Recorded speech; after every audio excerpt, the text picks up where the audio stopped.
Hello friend, কেমন আছো? আশা করি ভালো আছো। তো আমিও খুব ভালো আছি। তো আজকে হচ্ছে নীলের পুজো। তো আমি পুজো করেছিলাম ঘরে একটু মানে জাস্ট ঘরের মধ্যেই পুজো করেছি আমি মালা ফালা দিয়ে।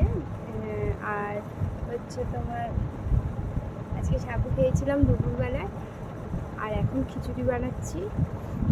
আর পয়লা বৈশাখে বছরে সেরকম কিছু কিনতে পারিনি। দু একটা করে মেয়ের জন্য প্রায় সময় জামা কেনা হয়। তো পয়লা বৈশাখে আলাদা স্পেশালভাবে বেশি কিছু হয়নিও। তো যেই কটা হয়েছে সেইগুলোই তোমাদের কাছে আজকে শেয়ার করবো।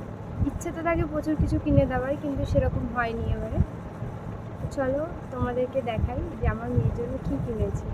তেমন কিছুই কিনিনি, তো চলো তোমাদেরকে দেখাই। এই দেখো, এই একটা ফ্রক কিনেছি, দেখতে পাচ্ছ? এই যে পুরো দড়ি দেওয়া।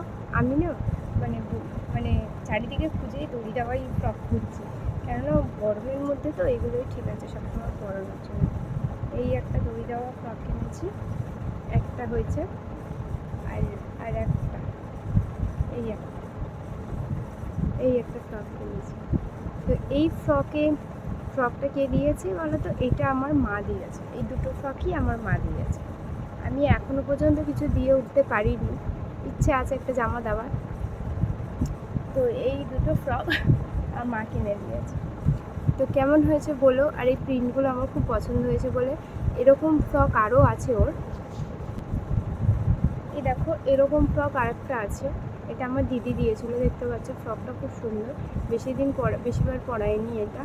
এই একটা ফ্রক আছে, এরকম ফ্রক। আমার তো এগুলো পরাতে না সুবিধা হয়, মানে এমনি ফ্রকগুলো না একটু অসুবিধা হয় পরাতে, আমার খুলতে অসুবিধা হয়। তো এই ফ্রক দুটোই জামা হয়েছে আমার মেয়ে। কেমন হয়েছে বলো কমেন্ট করে। আর ভালো লাগলে প্লিজ লাইক করো, শেয়ার করো, আর সাবস্ক্রাইব করতে প্লিজ ভুলো না। তো থ্যাংক ইউ। আজকে পর্যন্ত এতটাই। আবার শুভ নববর্ষে চেষ্টা করবো একটা নতুন কিছু ব্লগ নিয়ে আসা। তোমরা সুস্থ থেকো, ভালো থেকো, আর শুভ নববর্ষে অনেক শুভকামনা রইল সবার জন্য।